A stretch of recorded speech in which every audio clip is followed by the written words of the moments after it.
Which happens.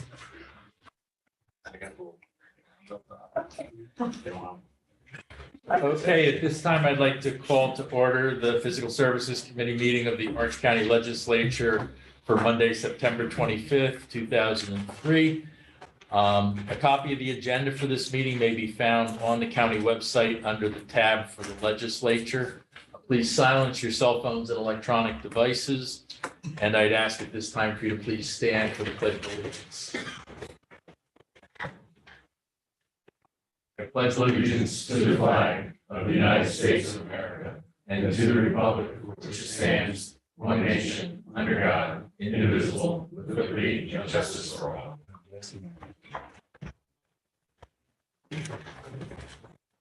Terry, would you please do the roll call? Here. Rashna. Here. Paduk. Here. Martel. Here. Skevich. Here. Dewey. Here. Menuda. Here. Cheney. Here. All present. Okay. First on the agenda, County Executive Stephen M. Newhouse with a resolution confirming the appointment by the County Executive of Travis B. Ewald as Commissioner of Parks, Recreation, and Conservation, legislative request number 255. Can I get a motion in a second, please? Second. Legislator Tui. Legislator Tudge.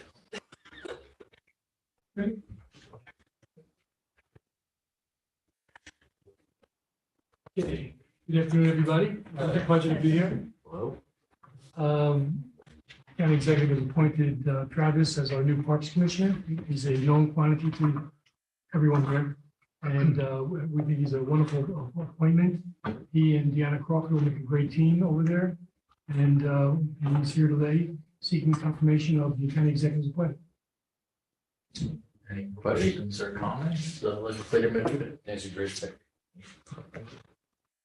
Second. Concur.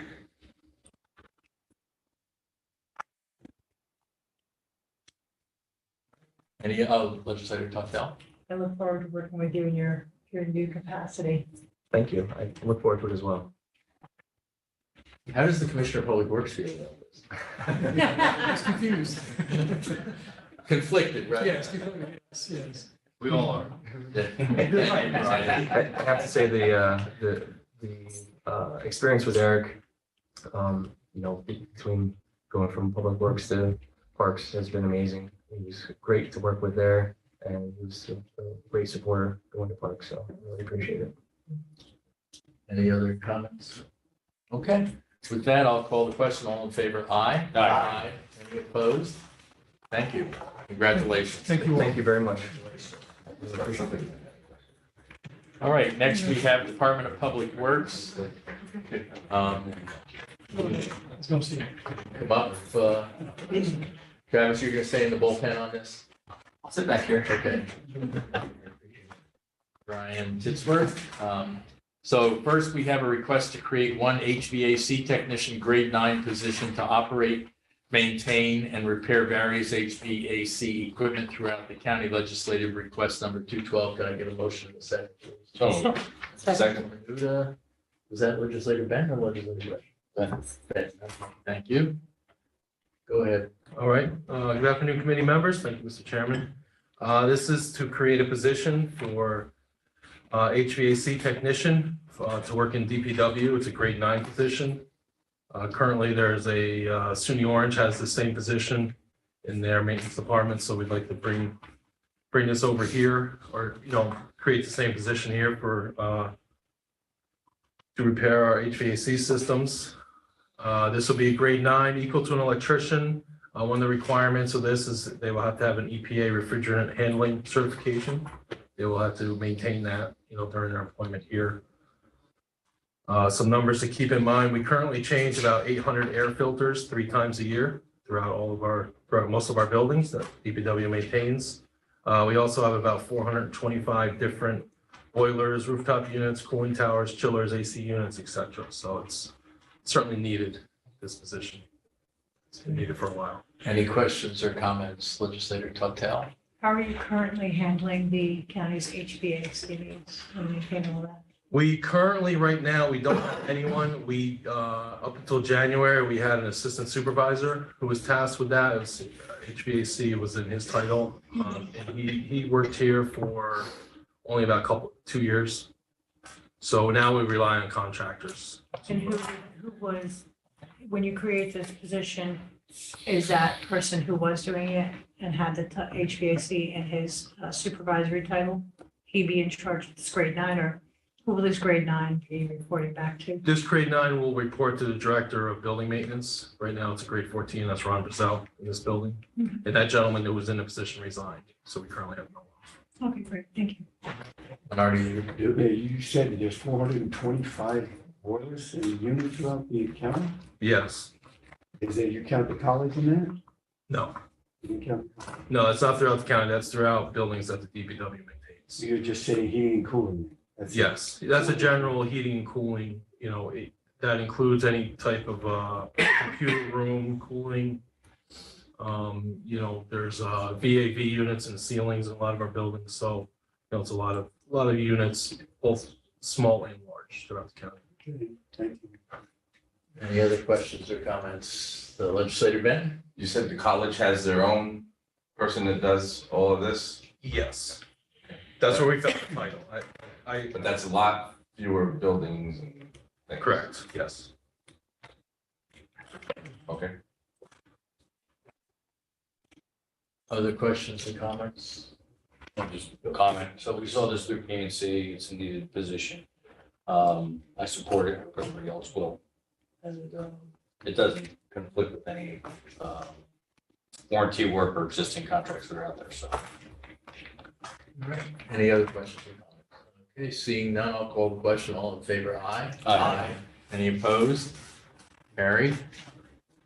Next, like a motion to request the legislature to assume lead agency status under the State Environmental Review Act seeker with respect to the removal of Hubbard Road Bridge in the town of Wallkill, classifying the action as unlisted and determining the action will not have any significant adverse environmental impacts. Legislative request number 253. Could I get a motion in a second? Second, I'd like to introduce Ryan McGuire. He's a director of project management at DPW. I think some of you know him. He's gonna speak to these. All right, well, thanks, everybody. You guys have seen this bridge before. We came back to you guys late last year to declare intent to assume lead agency. Since that time, we've gone through the seeker process, and we've evaluated the bridge, done some cost estimates, and right now we're seeking to assume lead agency. The bridge is located in the town of Wallkill. It crosses the Shawangunk. It's a border bridge with the county of Sullivan, which crosses into the town of Mamakating. The bridge was constructed in 1886. It's a one-lane, 67-foot crossing of the Shawangunk. It was closed in 2002 due to structural condition. And the last bridge rating was a 3.0 and had a yellow flag. Both Orange County and Sullivan County jointly decided to close the bridge. There was low traffic volumes of 140 cars a day, with multiple crossings within 10 minutes in either direction of the bridge. So at this point, with it having been closed for 20 years, we're looking to remove the structure completely and restore the site to a condition with no bridge or approaches. We're also working with the County of Sullivan to seek an intermunicipal agreement. At this point, I've drafted an intermunicipal agreement, which we've used previously, and sent that to the county attorney's office for review. So we'll be back for that at some point. But right now, we're looking to close out seeker and get funding, which is the next resolution. Any questions or comments, Legislator Clintel? thank you. Part of the packet is a letter from ERS Consultants, Inc. in Warwick regarding the wetlands in the surrounding area. I know it says there's no New York State DEC regulating wetlands in there, but obviously it still might be a slightly sensitive area. Right. So do we have to, I know we're claiming a negative impact because we're restoring it back, but do we have extra precautions that are in place while we're doing that so that nothing gets disturbed in any habitats? So as part of our construction documents, we have to get a DEC. Well, I guess in this case, it's an Army Corps permit, Yeah. but the DEC manages that through a joint permit application. So we have to show that we're not going to be impacting state or federal wetlands. So we have a map. We're going to show the wetlands as delineated by the consultant. And that'll have protections such as, silt fencing or hay bale logs, things along those lines. We're looking at minor site disturbance. We're taking the bridge off the abutments. And to create a safe condition, we're going to be taking those abutments down to a stable elevation and reestablishing grass, essentially. So we will be getting a permit. We'll be following all the requirements of the state and the federal wetland acts. Thank you. I just wanted to make sure we got that on record because I know people are very sensitive and I am too, wetlands. So, thank Absolutely. you. Legislator Tui. Yeah, Ryan,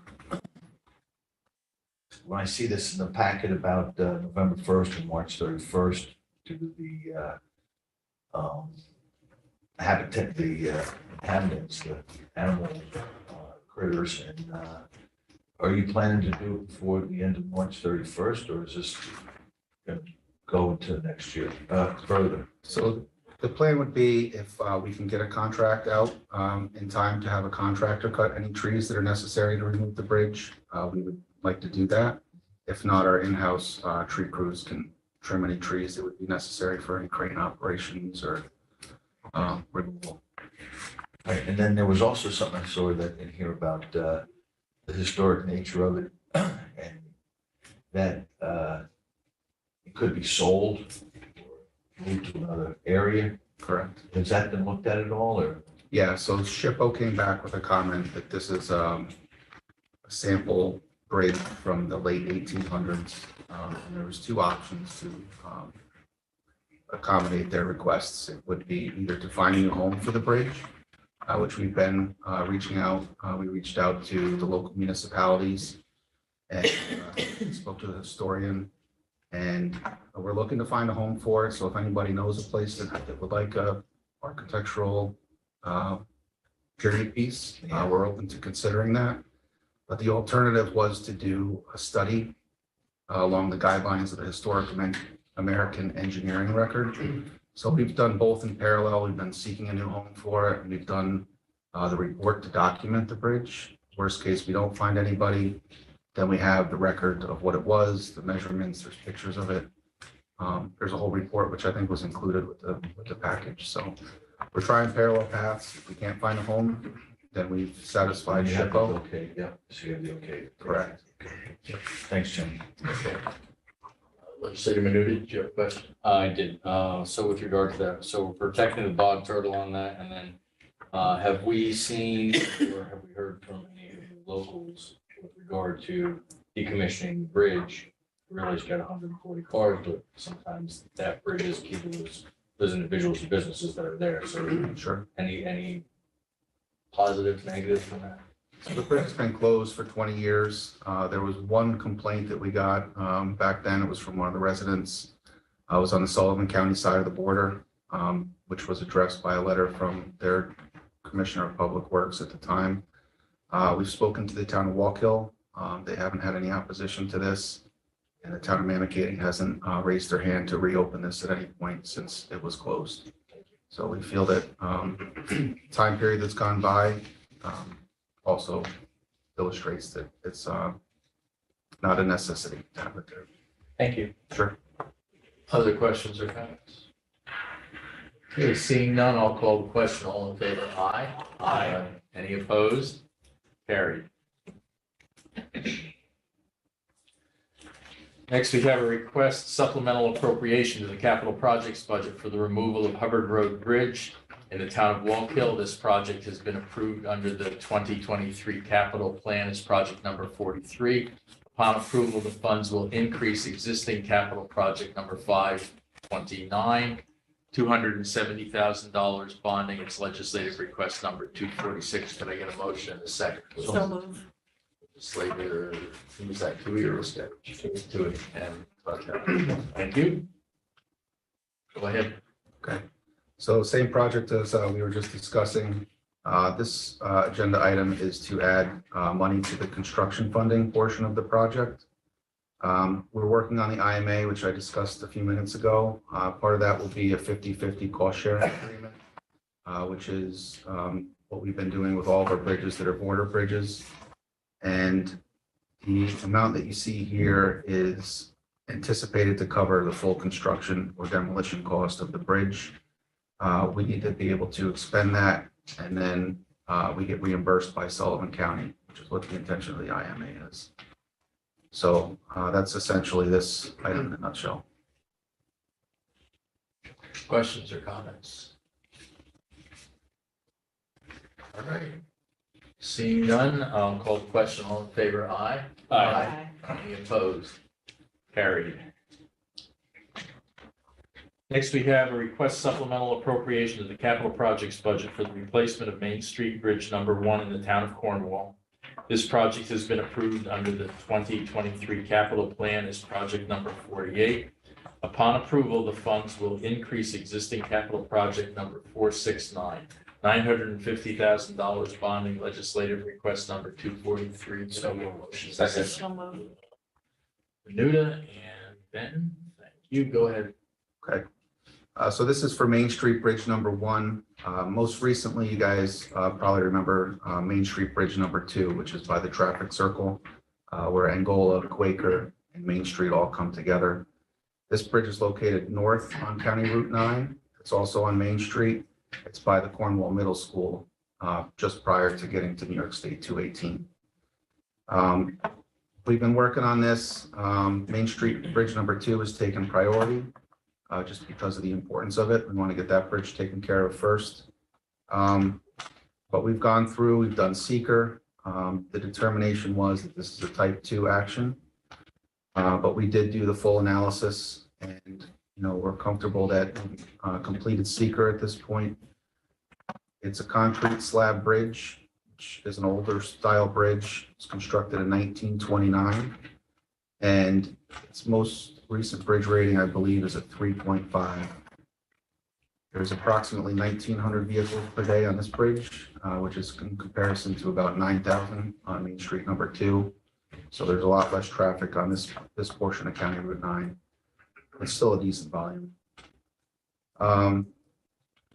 Essentially, the bridge is just in bad shape. We're looking to replace it, and we're looking to get this slated for construction. Probably not this coming year, but the following year, just to interrelate with Main Street Bridge number 2. But right now, we're looking to get funding so we can get out bids to get our beams and all of our construction materials lined up for late next year. Very good. Legislator Tortel. Thank you. Is this the total amount for architectural to replacement and everything? Or is there going to be a second part to this? So this is going to be constructed by our in-house bridge crew. And based on the past several bridges, this should be the entire construction cost. Okay, thank you. Thank you, sure. Legislator Menuda. I may not have seen it. Is this eligible for one of the Tappan Zee panels? It's not, unfortunately. We looked into it, though. Too small. The problem is that the span isn't big enough to accommodate a Tappan Zee panel. Tappan Zee panels are 50 feet long. This bridge is about 40 to 45. And when you put this panel, it's basically on a crest of a hill. You'd increase the span and you'd have to build the approaches back up in both directions. And that's going to interfere with the school entrance and some driveways and some other utilities there. So we opted not to pursue the Tappan Zee panels here. Thank you. Other questions or comments? All right, seeing none, I'll call the question. All in favor, aye. Aye. Any opposed? Carried. Okay. Next up, we have Department of Public Works Airport. Who's carrying the ball on this? Ryan, you're still on? Ed sends Okay. his regards, couldn't make it today. Yes, I believe Ed's in Poughkeepsie at a meeting with FAA, so I thought we should proceed with this regardless, and he's been in touch, as I understand it, with you to Yeah, give you some the background on information. it. So let me get the resolution out there. Request supplemental appropriation to the capital projects budget for airport paving. This project has been approved under the 2023 capital plan as project number 5. Upon approval, a new capital project will be created, $50,000. This is a secret type 2 action. It's bonding and it's legislative request number 241. Can I get a motion to say Second. Greta and Anita? Okay, go ahead. So the airport pavement management plan has identified some areas with very poor pavement condition. This one being in the area of hangar T2, which is adjacent to runway 4-22. It's kind of in the back right-hand corner if you're coming in from the entrance. Pavement management plan identified this pavement as being very poor, and you're basically looking to mill and repave that section of existing pavements. Okay. Questions and comments? I think just for clarification, this is non-FAA paving, so there's no FAA money in it. It's all us. Any legislative touch? Didn't we just do a section of the airport? We just did a resolution a month or two ago in regards to paving there. Yeah, so that was on apron A, Mhm. which is, forgive me because I'm not that familiar with the entire layout, but it's essentially the tie down area, which is, I don't know if anyone can see this. The airport terminal is right in the central portion when you come in. Mhm. It's on that side of the airport. So that's apron A. That was a replacing, repaving, and an expansion of that tie down area. That's what we had to read the entire seeker document. Right. Last time. And that was to make a submission, I believe, for a grant application, That was FAA. which Ed did say that they were successful in receiving that. So they were very appreciative of that last resolution. Is this section of the airport is that hangar being rented out or is it in use at this point? Everything's, that's all. Just want to make sure, I mean, if the pavement's in poor condition, can they? Right. I don't know the specifics, unfortunately, because I thought Ed would be here to explain that, but I can get back to you. But as far as I know that this is an active operation, it's all rented. And my understanding is Ed will be here tomorrow for Ways and Means. That doesn't necessarily get all our questions answered today, but we can relate those questions. Okay. Other questions or comments? All right, seeing none, I'll call the question. All in favor, aye? Aye. Any opposed? Okay, carried. Next, we have a request for supplemental appropriation to the capital projects budget for airport infrastructure capital improvements.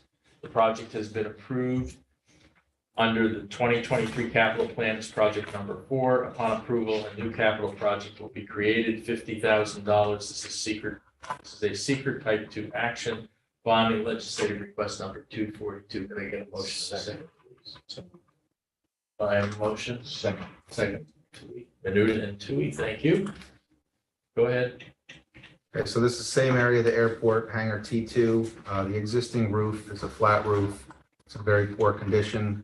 Plan is to replace that to improve this building. I believe that this is all part of the same kind of program.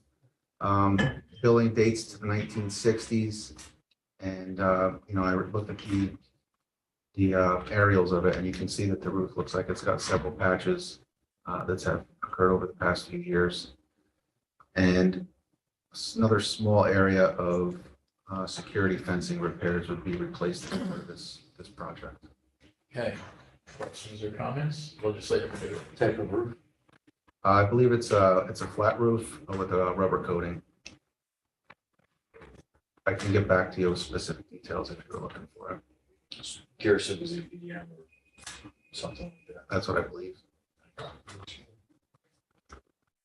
Questions or comments? All right, seeing none, I'll call the question. All in favor, aye? Aye. Any opposed? Carried. That's it on the agenda. I hope you noted that the Parks Department had asked that they have another month to come back to us relative to the museum's projects and a plan for moving ahead with that. So we'll work our way through that in our October meeting along with the budget reviews. with that, I entertain a motion to adjourn. Legislator Tui, a second. Second. Legislator Muda, all in favor? Aye. Any opposed? Okay, thank you very much. See ya.